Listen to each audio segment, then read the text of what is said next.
Well, I've got a message for the Scottish Government. In fact, it's for the whole Scottish Parliament. And my message is, playtime is over. Playtime is over. You watch the news, there's just a new crisis every day, isn't there? And a lot of them, they're not making them up, they're very much real. And a lot of these crises that we're facing, to be honest, if the government had followed Scottish Family Party policy, we wouldn't be in quite the mess we're in. But there's not much mileage in being the told-you-so party.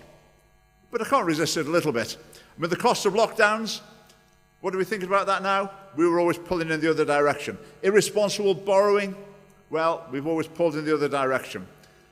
We've always argued for practical, sensible energy policy. So I think a lot of the issues we face now, if the Scottish Family Party had influence on them, we wouldn't be in quite the mess we are in. But we're here. This is where we are, and there are no easy answers. These are serious times. It's quite sobering. The projection is, I think, we're all expecting maybe life's not going to be quite so comfortable in the decades to come. Maybe things are going to get a little bit tougher than we're used to.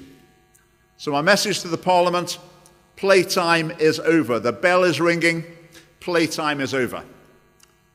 But they haven't heard the bell in the Scottish Parliament. Do you want to hear some of the bills that are going through the Scottish Parliament at the moment?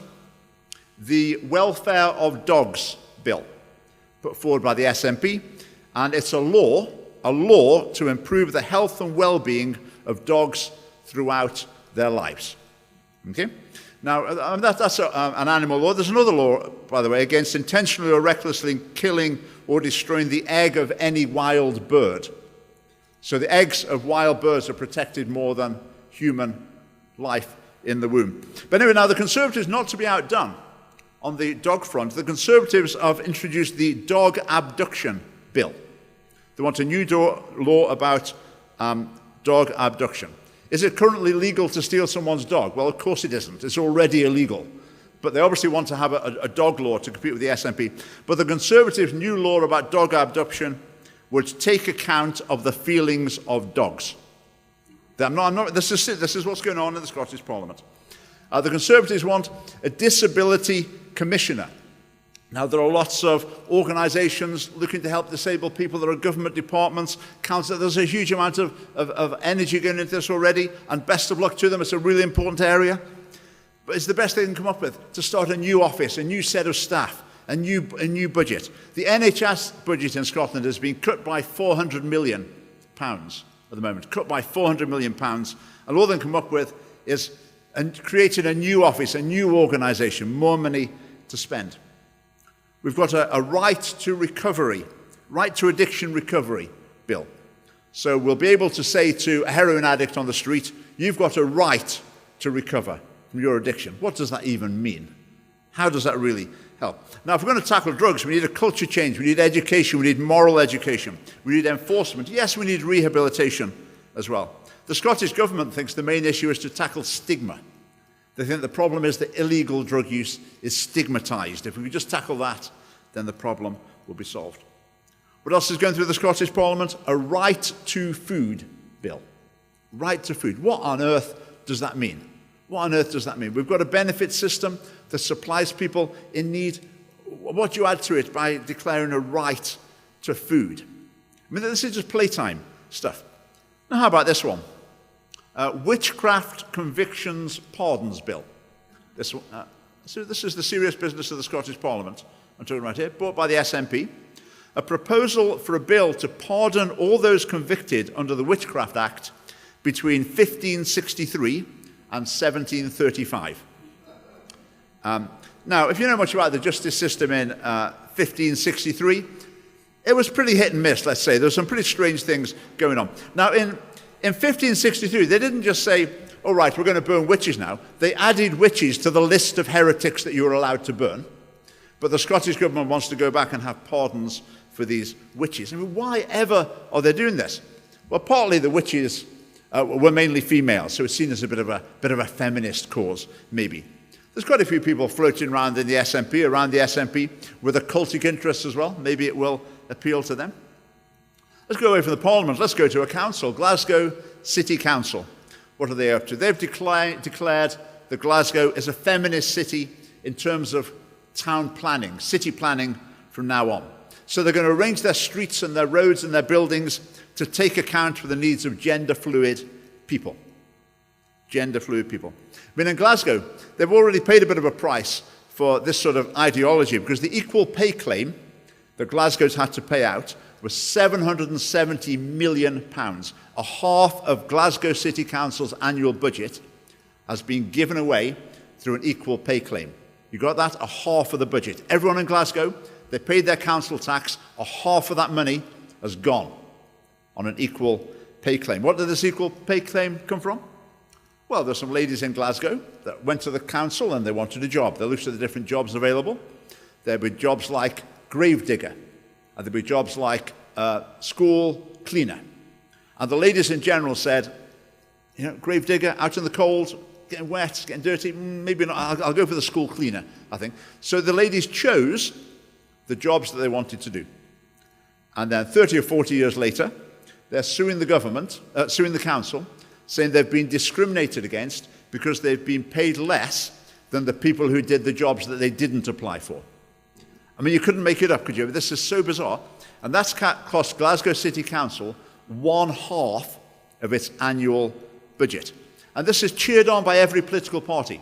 There's no one in the Scottish Parliament that will stand up and say, this is mad, we cannot afford this.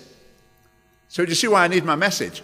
Playtime is over, because in the Scottish Parliament, a lot of what goes on there, it's like student politics. There's no real responsibility for the country, it's just gesturing and posturing. And we've got to do better. We've got to get serious. Look at the crises that we're facing. A fatherlessness crisis, broken homes, but particularly it manifests itself in fatherlessness. We've got a message that can help that, to promote a healthy view of sexual relationships and marriage. In other words, exactly the opposite of what's been taught to children in Scotland. They're taught, if you feel like having sex, then that's fine, so long as you really feel like it. That's the thing. If you really feel like it, then that's fine, go ahead.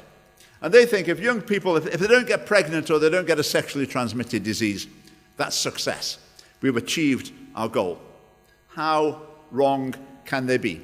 People's choices with regard to sexual relationships in their youth, they affect the trajectory of their whole lives. People who are promiscuous in youth tend to have unstable relationships in the future. That affects future generations. It's a really crucial factor in society. The vast majority of people in Scotland are not even aware of the facts about sexual relationships. I remember hearing a PSHE teacher once, someone who teaches sex education, basically. And he said, he wasn't talking about sex education, he was talking personally. He said, I just don't see the point of marriage. And I thought, to me, that's like a maths teacher saying, I don't really understand multiplication. I mean, how can you possibly be teaching about sex and relationships education when you say you don't understand the point of marriage? So we've got to communicate to each generation about duty, responsibility, commitment, honour, the value of marriage and parenthood. That will protect generations growing up, and it will protect future generations of children and their childhood as well. I mean, another crisis, there's so many to choose from. There's a behaviour crisis in Scotland, in schools and among young people. Ask a teacher and you'll very likely hear about it. Last year I called into the police station, in a local police station, and the police officer I spoke to got his arm in a sling. So I said to him, was that in the course of your duties that happened? He said, oh yeah, I was attacked by a teenager in the park a couple of weeks ago. And that was the time when in the park there was just mass mayhem of young people in Edinburgh. I understand it's moved from that location to a different location. Think about your city. Are the same things happening? Very, very possibly. There's a breakdown in order, there's a breakdown in discipline, and behaviour is deteriorating. We heard from Mary, the way people at the vigil have been treated, things being thrown at them, and it's a huge problem. And we think we've got the solution to it. We can see what's going wrong in the education system, and we could put a stop to it. Talking about education, there's an education crisis. The whole philosophy of Scottish education is wrong. It's wrong. I mean, where do I start? There's so many aspects I could talk about. I mean, I got this the other day, so I thought I'd just mention this. A General Teaching Council of Scotland magazine. You could read this magazine for as many years as you like. You would never read an article about how to get kids to learn maths better. You'll never get anything about that. I mean, this one on the cover, promoting race equality and anti-racist education. Now, you may think, oh, tackling racism, that sounds fair enough. I mean, is there any teacher in Scotland who wouldn't tackle racism when it occurred in their class, in their school? Of course they would. Teachers have been doing that for forever. Okay, that's not a problem. But what they're promoting here, they're not tackling racism, they're promoting an ideology. And they're teaching children that if you're black or some other minority ethnicity, then you're a victim and you deserve special treatment in society. If you're white, then you sort of share in some guilt and you deserve to be held back. You deserve unfavorable treatment. That's what children have been taught in Scotland. It's divisive, it's unnecessary, it breeds resentment, but it's standard policy in Scotland. You will never hear a politician stand up in the Scottish Parliament and say, this is not what we want teaching to children. But what else are they obsessed with? Obviously the LGBT thing. So it's political ideology is driving the education system. Now, of course, in a lot of schools, a lot of hard work takes place. A lot of character development takes place. But it happens despite the policies of the Scottish Government, not because of them. These problems with the education system, we understand them, we could fix them. We could make a huge difference in that area. Mental health crisis. How did you hear about that? Look at the statistics. It's very, very real. What causes it? Well, the big part is family breakdown. I think parenting is a big issue.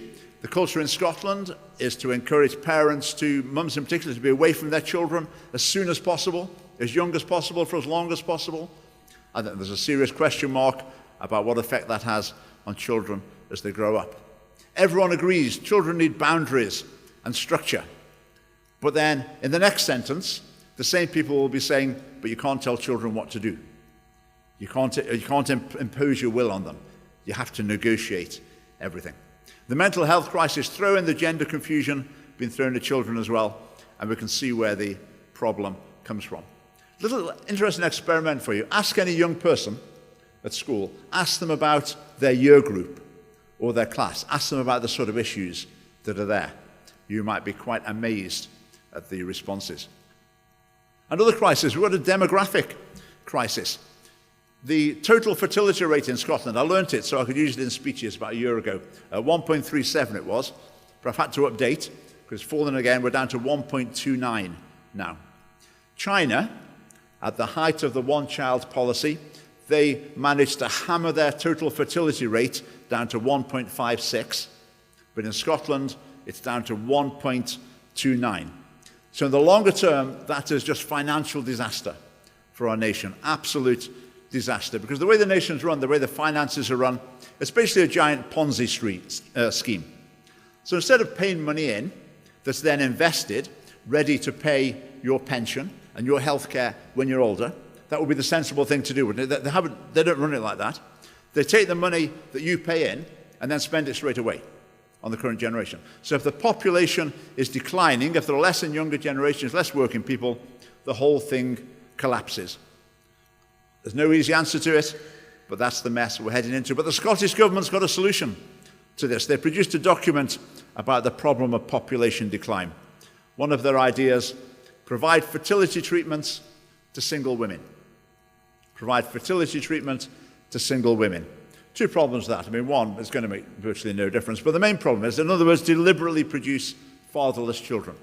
That's the Scottish Government's idea to cope with population decline. Never mind encouraging marriage. Never mind valuing parenthood. Never mind providing support for parents. Never mind taking away the barriers that prevent people having as many children as they would have liked. Provide fertility treatment for single women. I think we're heading into a crisis of poverty and public services.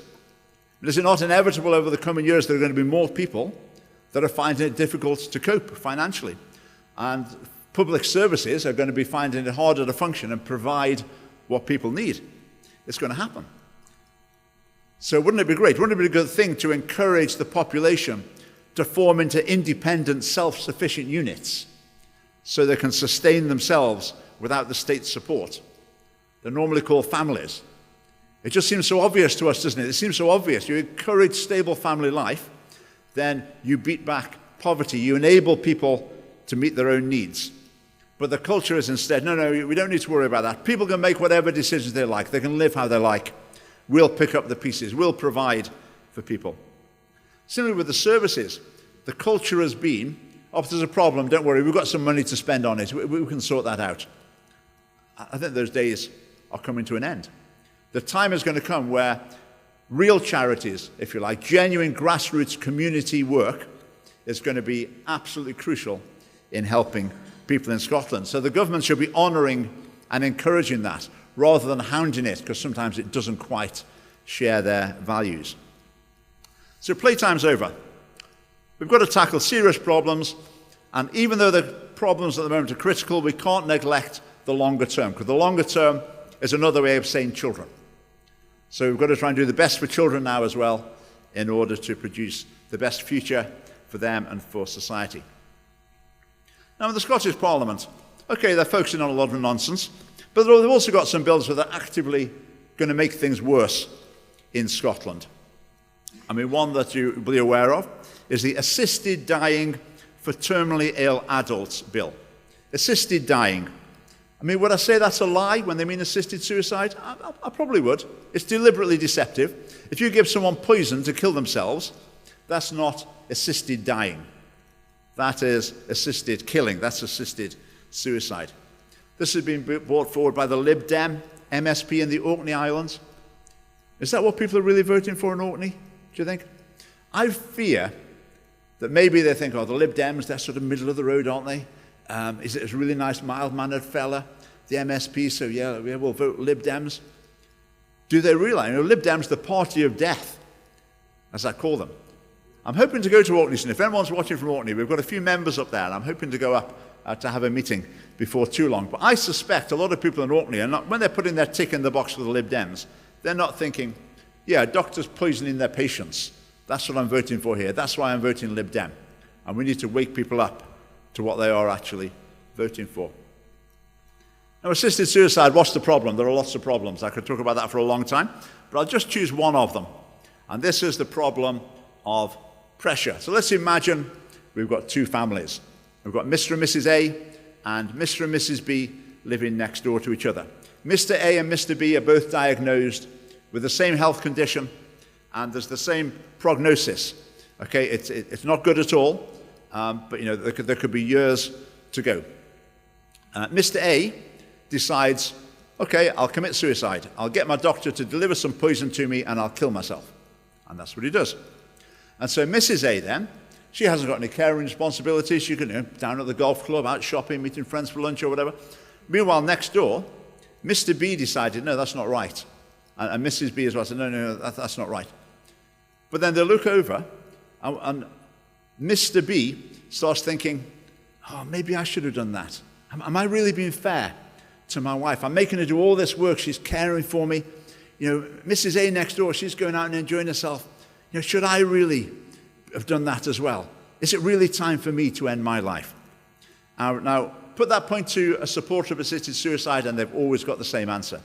Their answer is, we've got safeguards in place. What are they exactly? What are the safeguards? Are they going to build a huge screen between the two houses so one can't see the other? I mean, the idea of safeguards is nonsense. Once you introduce the idea that deliberately ending your own life can be a good decision, can be the right decision, then inevitably some people start thinking, well, maybe it's the wrong decision to keep on living. And we've crossed the Rubicon there, and that's a very dangerous piece of legislation. Right, what else have they got going through the Scottish Parliament? The Abortion Services Safe Access Zones Bill. Assisted dying, remember? I mean, it's as good as a lie even in the name of the bill. Same here. Safe access zones.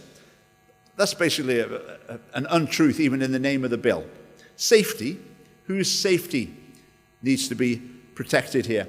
When Mary was speaking, did anyone feel unsafe here? Did anyone feel threatened or intimidated? What we've got to remember is the Scottish government would like Mary to be in prison for doing what she's doing. You've really got to let that sink in. You heard Mary explaining about what the vigil is, and the bill in the Parliament would say Mary should be sent to prison for doing that. Okay, it's difficult to comprehend that, isn't it? It's difficult to take that in, but that's what's happening in the Scottish Parliament. No party is opposing it. I mean, John Mason has been the sole voice of reason. Have you heard a Conservative MSP saying, hang on, I don't want Mary to go to prison? No, not a flicker. Because in the Scottish Parliament, it is a parallel universe. We heard the words, they reckon these people like Mary standing there, harassment, intimidation, molestation, it was described as in the Parliament. Violent, we heard that one. Story in the media last year that allegedly a pro-life activist had driven a car at someone. Total rubbish, but gets in the media. This year, somehow we blocked someone's disabled parking space and they had to park somewhere else and had a panic attack. Complete rubbish. There's no disabled parking space. But the media just copy and paste. Copy and paste. No checking. In it goes. Supports the narrative. I mean, this idea of these vigils violently preventing women from accessing healthcare. That's a quote from Emma Roddick, MSP. So Mary wrote to her and said, that's not true. Would you like to retract it? And Emma Roddick replied, saying, certainly not. It's a matter of principle for me. So it's a matter of principle to lie through your teeth about something. And that she was quite happy to stick to her guns. So again, total parallel universe, just utterly bizarre goings on here with the buffer zones. Now, we heard from Donna about the pregnancy centre there. Now, the MSPs are already starting to turn their guns on that. Can you believe it? Remember Donna's talk? Now, imagine if your reaction was, that's appalling, she needs to be stopped. Because that's the reaction of some of the MSPs. It's already been described as a centre that involves reproductive coercion. They force people to have babies. That's the way it's been described already by MSPs. I mean, how backwards can we get? How upside down can we get? And the frightening thing is to see the media and the Parliament entirely in sync with each other, just working together as a team and promoting this fantasy narrative of abuse and intimidation, whereas the reality is exactly the opposite, exactly the reverse. I mean, it's a cliche. Don't believe what you read in the papers. Don't believe what you see on the TV. I mean, I just think that more and more. There's just a couple of side issues. You might have heard me mention there's a bit of a medical mystery at the moment about sort of excess deaths. Why are so many people dying? No one really knows, and it needs investigating. But that somehow doesn't fit the media's narrative. So that's not really reported. Just with COVID as well. A couple of years ago, if you said you thought it was a lab leak, then you were on the lunatic fringe and you might find your social media account shut down, fake news, whatever. Whereas now the American government's report into it says it thinks it was probably a lab leak. So you've got this sort of media political alliance that's absolutely rock solid and determines the narrative on various subjects. I mean, there was a joke, a cartoon in the Times newspaper. It was in between the Queen's death and her funeral. And they put a cartoon in. They showed the Queen arriving in heaven. And God was there. And the Queen was shaking God's hand. And the Queen was saying to God, so what is it that you do then? Now, I thought that was pretty funny. I like that. If I'd put that on the Scottish Family Party website, if I'd made up that cartoon, the report in the Daily Record would have been Scottish Family Party leader makes sick joke about death of Queen. And you could read the whole report about how disgusting it was, but they wouldn't actually tell you what it was. They wouldn't actually tell you what it said. That's what you get. I mean, the more you deal with the media, I find, the more you realize that this is the way it works. And it seems like it controls politics. Look at the way that the UK government and the Scottish government seems willing to just U-turn on anything if the media turn on them.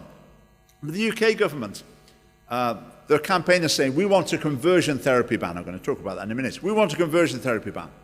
The UK government said, we've looked into it, we've got specialists, we've consulted, we've decided it's not necessary. Right, storm on Twitter. A few activists get really angry. So what does the government do? UK Conservative government? Okay, we'll change your mind. Okay, we'll have one in any case. So in other words, people will be prosecuted, fined, I don't know, sent to prison even, because there was a storm on Twitter. Not because the government thought it was necessary, but because there was a storm on Twitter. Remember the one with the exams? Again, same in England, same in Scotland. During the pandemic, the exam results were published, massive, massive grade inflation.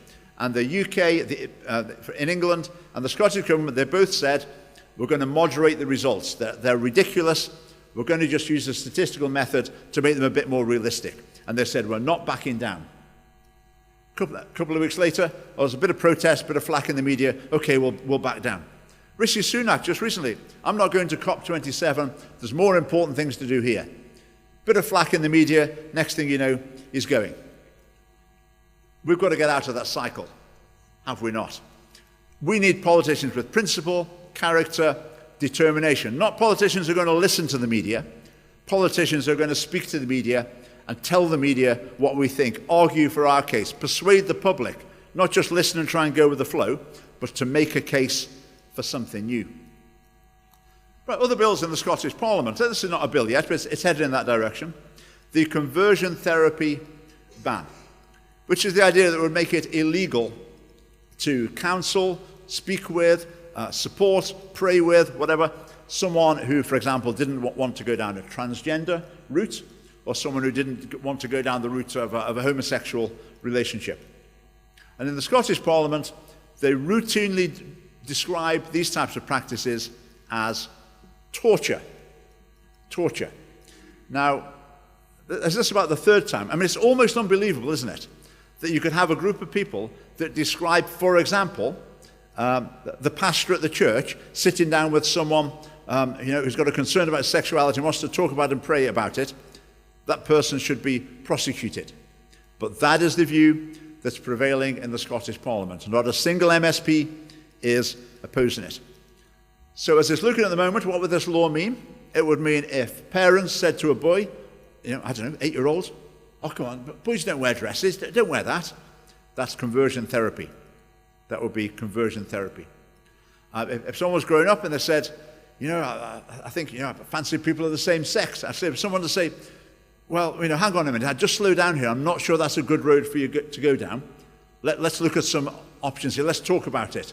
I want to support you in this. Conversion therapy.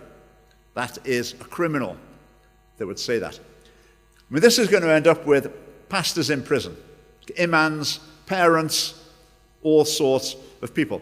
I mean, what could happen on the Scottish Family Party live stream? Someone could just put a comment and say, I was assigned male at birth, but I feel like I'm a woman now. What would you advise me? And I would advise them. I would say, well, I don't think that's a good road to go down. I think you should think about some other possible paths. Where's David Richardson? I mean, David was standing with that huge placard outside the Parliament a while ago, speaking with a lot of transgender people. These were the sort of things we were saying. The police were standing just behind us, and it was all fine. When this law comes in, I think it'd be quite likely that people who are speaking to us would go and have a word with the police and say, right, that bloke's just committed conversion therapy against me. That's what he did. That's what he said to me. And it's extremely concerning. I think this might be a real wake-up call to a lot of people in Scotland. When they actually see the consequences of this in action, I think it might be a wake-up call. Now, you might think at this stage, well, last year or a couple of years ago, you were talking about the hate speech legislation, and you were saying this is going to be really awful. It's going to have terrible consequences for freedom of speech. But look, nothing's happened, has it? So you see, you're just scaremongering. But I'll tell you why nothing's happened with the hate speech legislation, and the reason is it's never been implemented. They passed the law. The police said, we don't know what to do with this. It's so vague, we don't really know what to do. And the Scottish government said, okay, let's just forget about it then. So after all these, is it a year? It's probably at least a year. Just nothing's happened with this. Now, my theory with that is if you introduce a really controversial piece of legislation that people are warning is going to cause all sorts of injustices, if you have all the controversy, then introduce it straight away, and then there's controversial cases, that's pretty tough for you, isn't it? That's not what you want. So how about introduce the really controversial law, then just let it all die down. Let's not introduce it yet. Let's keep it in the background. Then at some point in the future, we'll start again. And by that time, the controversy will have died down, and it will go a bit more smoothly. So watch this space. So the laws in the Parliament there, 2 of them, involve banning prayer. There's never been a law in Britain before banning prayer, but the Scottish Parliament's working on 2 of them. Now, I'll just put my Christian hat on momentarily and remind us that Jesus said, pray for those who persecute you. Okay? Good advice. Pray for those who persecute you. In this case, that means pray for those who want to ban prayer. Pray for those who want to ban prayer. But I would clarify, I'm sure I don't need to clarify this for you here, but I would clarify that the words were pray for those who persecute you. The instruction was not to vote for them. It wasn't to encourage them. It wasn't to finance them. It wasn't to give them more power so they can carry on with their persecution. It was just to pray for them. Right, talking about other things been going on in Parliament. The Gender Recognition Act, of course, has been in the news. Now, what they're doing with the Gender Recognition Act reform bill is they're just tweaking the process whereby someone can legally change sex, gender, whatever you want to call it. Now, is that really the point? Is that really the war of whether you have to wait for 6 months or 2 years, or you have to be 16 or 18 to change gender? Is that really the issue? No. The issue is you can't change sex. You can't change sex. So instead of fiddling around the edges of the law and going for get the exact details right, we need to go back to 2004 and repeal the Gender Recognition Act, because that's the heart of the problem. And someone like Ash Regan, Cabinet Minister, resigned from the Scottish Government because she couldn't support Gender Recognition Act reform. And she's been really celebrated. People have said, that's so brave, that's so principled of her. And I just don't get it. I don't get it. That was in the SNP's manifesto. The SNP says, we're going to do it. Ash Regan says, okay, you're going to do it, and I'm joining your party. I'm going to be an MSP for you. I'm going to join the cabinet. When it comes to election time, I'm going to say to people, you should vote for the SNP, even though they've got this policy. And then it comes to voting on it. She says, oh, no, I can't vote that. My conscience won't allow me to vote for it. I say, hang on. Well, how does your conscience allow you to represent the SNP, encourage other people to represent the SNP, be part of the SNP government?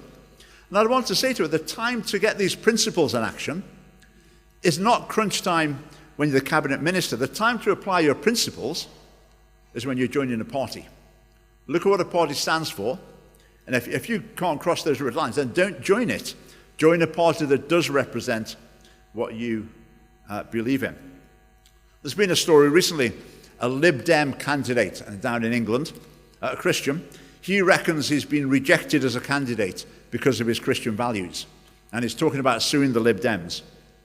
But I would say to him, what did you expect?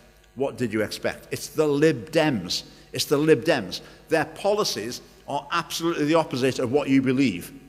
And so how can you be complaining that they won't let you join? I mean, if someone came to join the Scottish Family Party and said, I'm a transgender activist, I'm a real pro-abortion campaigner, I want to join your party, we'd say, no, sorry. And if they said, I'm suing you, you're discriminating against me, I've got freedom of speech, we'd say, that's absolute nonsense. We're a political party. Go and find a party that represents your views. This is not the party for you. So I'd say to that councillor, don't sue the Lib Dems, join a party that agrees with you and that you agree with. Because I think sometimes there's a mistake that people make with political parties. And I came up with a name with it. I decided to call it the currency bias. And it's a bias towards whatever the current issue is. So you could illustrate it with this sort of story. Let's imagine we've got a sort of Nazi-type party. And they're in the process of some sort of anti-Semitic genocide. And you think, I'm going to join the party. I don't approve of that, but I'm going to join it and try and change it from the inside. And let's see how it goes. But then after a while, the party says, we're going to have a new policy now. We're going to start killing all the gypsies too. And if you then say, oh, no, that's a red line for me. I can't go that far. That's a step too far. I say to them, hang on, that makes no sense. That makes no sense. So that's what I mean by currency bias. People tend to think whatever the current issue is, that's where you draw the red line. I cannot agree with this policy. All the other ones they've got that are just as bad, if not worse, well, they're in the past, so I can forget about those. But it's just this one in the present is the one I need to worry about. It's like drawing a line in the stand. Then if the tide comes in a bit more, you draw it a bit further up the beach. Then the tide comes up a bit more, and you draw it a bit further up the beach. So I would urge people, when they're thinking about parties, don't just look at the next issue. Look at the whole of their policies and say, if you vote for that party, if you endorse that party, you are endorsing those policies. We've got to be principled. Now, part of being principled is being brave. We've heard a bit about that already, haven't we? I think we need to recalibrate. in this area. We need to recalibrate. We talked about these witches being burnt at the stake, and there were lots of heretics burnt at the stake in those days. And quite often, before they were burnt, they'd say to them, do you believe this? And the people would say, yes, that's what I believe. And they'd say, we're going to burn you at the stake if you believe it. Are you sure you believe it? Yes, that's what I believe. And they'd be burnt at the stake. Now, to me, that's heroism. That's courage in the extreme. What do we regard as courage now? What do we regard as courage? It's speaking out at work about something that might not go down very well. It's risking your job a little bit. I mean, these things are difficult. And I've been there, and I know people have found these things very difficult. But we need to keep things in perspective. I think we need to keep things in perspective. I think we need to encourage an assumption that the normal thing to do is to say what you believe. If you're in a context, something needs saying, the normal thing to do is to say it. That's not the hero thing. That's not for the special saints. That should just be the norm. That's our responsibility. That's what we do. And the more people do it, the easier it becomes. So we've got to weigh up our own self-interest with the interests of, children in particular, but society in general. There's many occasions where we need to put other people's interests above our own. Now, I'm sure some of you have heard about pressure at work. I'm sure some of you have experienced that. Family party candidates have experienced that in different ways. When I would say in that situation, sometimes you might find that the employer is actually more afraid of you than you are of them. You might find that, not necessarily, but you might find that. And I think that's a really difficult issue for a lot of people. There have been a couple of people involved in the family party where their children have said to them, if you carry on being involved in the family party, then that's it. We're cutting you off. We're not having anything to do with you. How about that then? That's happened on at least 2 occasions, and it's cost us two people involved in the party. I mean, that's just unbelievable. I mean, personally, I would never encourage a parent to go down that path. If you go down it once, surely you've set the precedent, and there's going to be more and more and more. I think advice I'd give to someone, if you're under pressure, if they're saying, I don't like you doing this, don't listen, I find what can be helpful is to draw a line and say, right, this is my final answer.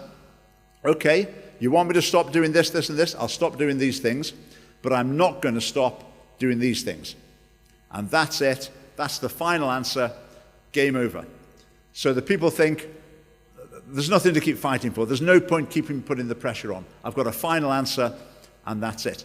So I would think that's helpful advice for you. If you do find yourself under pressure in different situations, draw a line. Say, I'm not going to compromise on this set of beliefs, activities, statements, or whatever. And I think sometimes then people know where they stand and the situation can be diffused. With a spouse, I think that's a very difficult matter. That can be a difficult situation as well. But of course, there can be a price to pay for standing up for what you believe in. But there's a price to pay for not standing up for what you believe in as well. And that price can be very serious. I think I've seen people become a bit sort of hollowed out, shadow of their former selves, because they've compromised too many times. Instead of fulfilling their destiny, their purpose, they've just become comfortable and compromised. And I don't think that is ultimately a positive way through life. Now, with the Scottish Family Party, the great news is we've had more and more people willing to put their head above the parapet, willing to get involved, and willing to take a stand for the things we believe in. Our team has been growing and growing in recent months. Now, there's too many people to thank them all. I'll give Michael a special mention, obviously, but there's lots of people involved supporting me in the Scottish Family Party. I'll also give, is Stephen there? Stephen Carter? Yeah, Stephen's there. Now, Stephen and his wife Alison are great supporters of the family party. I think they were maybe members number 5 and 6. It was the 2 people who made the membership system. Then it was Mary and I. Then I think it was Stephen and Alison. So Stephen does a great job. I mentioned Stephen because Alison's not well at the moment, so we could remember her in our thoughts and prayers and send our best wishes to Alison. But our team has grown and grown. 84 candidates. Fantastic. Grown in numbers, grown in commitment, and also the breadth of talent in the party. I mean, on that front, as we've heard a few times, I would encourage you, whatever way you're thinking of getting involved in the party or organising some sort of event, doing something, I would just say do it. Do it as soon as possible. appear on screen, write something, be a candidate, engage in training, have a meeting, engage in some sort of street work. Now is the time to do that. Now, sometimes people say to me, there's some other parties around in Scotland that are a little bit like the Scottish Family Party in some ways. Maybe we could sort of make friends with them and work together. What's my answer to that? Well, part of the answer to that is, well, that's sort of not the way political parties work. Political parties are in competition, and we want votes, and other parties want votes as well. So we're not particularly in the market to make friends with other parties. Our strategy is to grow and grow and grow, in order the people from other smaller parties maybe think, well, it's the Scottish Family Party that's going somewhere. They're the ones with the momentum. They're the ones with the numbers. That's where I'm going to join. And I think that's what we see happening. You've probably heard me talk before about the Alba Party. It's not our arch nemesis, but they just happen to be the party in front of us in the polls. They were miles in front of us in the Scottish election last year. They were not far at all in front of us in the council elections this year. Despite their vastly higher budgets and despite their hugely impressive amount of media exposure as well, compared to our virtually nothing. But we're catching them up. I think the next election, our mission's got to be to overtake them. But all these other parties, smaller parties that, to be honest, we're leaving in our wake. A big issue is they're not pro-life. They're not pro-life. And for me, that's such a crucial issue that has to be at the heart of our policies. With the Family Party, you've heard, we're sneaking up, 0.6%, 1.3%. Next time, who knows? At the moment, politicians, the media try to ignore us. Sometimes they mock us, sometimes they demonize us. But as we grow, ignoring us won't become an option. Because a political party, we love elections, don't we? It mobilizes the troops, it gets boots on the ground, it generates energy in the local branches. It's brilliant. Westminster election coming up, we need 57 people. That's the easy bit. We've got 57 people. I'm sure there'll be people who want to train and prepare to be a candidate. The money's going to be a challenge, but let's see. Let's see what we can do. Then the Holyrood election after them, 2026, well, that's when we hope to make our breakthrough. That's our target. Now, I was thinking, these phases in between elections, is this like peacetime? It's not really like peacetime, is it? We're in a war in politics all the time. But the election times are when you make the real significant advances. The rest of the time, we've got important things to do, important preparation. We're building the foundations. We're reaching new people. Then at election time, that's when we make the huge steps forward. Now, a problem that political parties have is that people get motivated at election time, but they tend to get motivated a bit too late. It's election time. By the time people are saying, oh, yes, yeah, right, when's the election? Yeah, well, I want to get on board. What can I do? Planning's probably been going on for months and months. So I'd encourage you, be involved in what's going on now. Election preparations are starting already. Now, just looking around the world, there's some good news, isn't there, around the world at the moment? I'm sure you've been following it. Now, Giorgia Meloni in Italy, have you heard her speaking? She could have spoken here this afternoon. If I had introduced her as the new, Cumbernauld chairman of the Scottish Family Party, you'd have listened to her and thought, oh, yeah, that makes sense. Yes, she's talking about all the family party policies. She's the Prime Minister of Italy now. You hear this in other countries as well, people with these sort of policies coming to the fore. The American election, Ron DeSantis, I don't know that much about him, but listening to reports, the mainstream media, when they're saying what were his key policies, he was pro-life, and he was against LGBT indoctrination in schools. He's a family party man. He's a family party man in the wrong country. A few years ago, could you even have imagined they'd be talking about a possible future president of the United States and his key selling points were pro-life and against LGBT indoctrination in schools? That would have been unthinkable, absolutely unthinkable. But that's what's happening in America, and that's what's beginning to happen worldwide. It's coming here. The indoctrination issue, I think to some degree the Scottish Family Party's put the issue on the map. It's put the issue on the map. There are other organisations as well taking it up. Yep, and that's what's happening. The pro-life issue, like the Vigils have put that on the agenda as well. Things are changing quickly. The tide's coming in our direction. I really do feel that. There's a big seawall. It's the media, it's the political establishment, it's every institution in Scotland virtually. But we've got one hope, and the hope is the people of Scotland. Because I believe that a lot of them, at least, have got three things we can appeal to. They've got common sense, they've got a conscience, and they've got kids. And over the next few years, they're going to look at the way things are going as things deteriorate, I believe, and they will be willing to think again. Because in Scotland, it's not that we're going this way, but we're going a bit too fast, and we want to just slow it down a little bit. It's not that we're going that way, but we'd like to just nudge it over a little bit to go that way. That's not what the Scottish Family Party is about. We're here to raise a banner, to call people to a different vision, a better vision. A vision where children come first instead of adults coming first and children coming second, because that's the current situation. Abortion. Who matters most in this country was adults. Adults' decision come first, unborn child doesn't matter. Children need a mum and a dad. That's what ideally is best for kids. But no, that's not the priority. The priority is adults need to be able to just do whatever they do. Sex and gender education. Are children taught what they're taught because it leads to the best outcomes for them? Leads to them happy and fulfilled lives? No, because it aligns with the fashionable ideology of adults. Okay? I mean, I believe that children and sex don't mix. But there's other people who believe they should. We should break down the barrier between childhood and sexuality. That's an adult ideology being imposed on children. Children need structure, nurture, guidance, discipline, and that's the evidence shows that's what they need. But there's some adults who say, oh, no. Children are an oppressed group. They need to be liberated from adult authority. And that's adults placing their political ideology above the well-being of children. So it's time to stop sacrificing children and childhood on the altar of extreme ideologies, the extreme ideologies of adults. And I know these issues are at the top of your priorities as they are at the top of mine. That's why we're here. But if we prioritize the needs of children, would that make adults miserable? Would that wreck the lives of adults? No, not at all. It would be beneficial for everyone.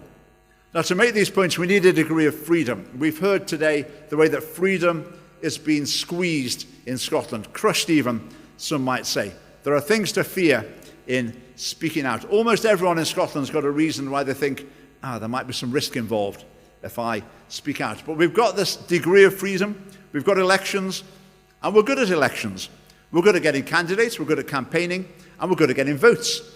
Now, you may think, I stood as an election, I didn't get that many votes. Look at the number of votes for the parties behind us. For the other parties, they get no media attention. Look how many votes they got. Okay? We are a vote-getting machine in comparison. We're good at it, and we're going to get better at it. We're going to get better at it together, and we've all got a part to play in that. In addition, our issues are coming up the agenda worldwide. I don't think I'd have said that last year. I don't think I'd have said that 2 years ago. But this year, I feel I can say that. Our agenda is coming up in importance. The existing model of politics in the UK and in Scotland is unravelling. They've had their chance.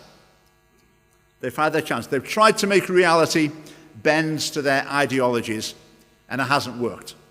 And reality is biting back and biting back hard. They've tried declaring war on human nature, and they've lost. And children are often the casualties. But we know, we've heard this already, haven't we? Truth always wins in the end. Wisdom is always vindicated. Goodness is always recognized. Now, we're not at that end yet. We're not even close to the end, but we're getting closer to it. And we're not stopping until we get there. So as the Scottish Family Party, we raise a banner, we march forward. We don't know what struggles and battles lie ahead, but we know that eventually we're going to win. Thank you.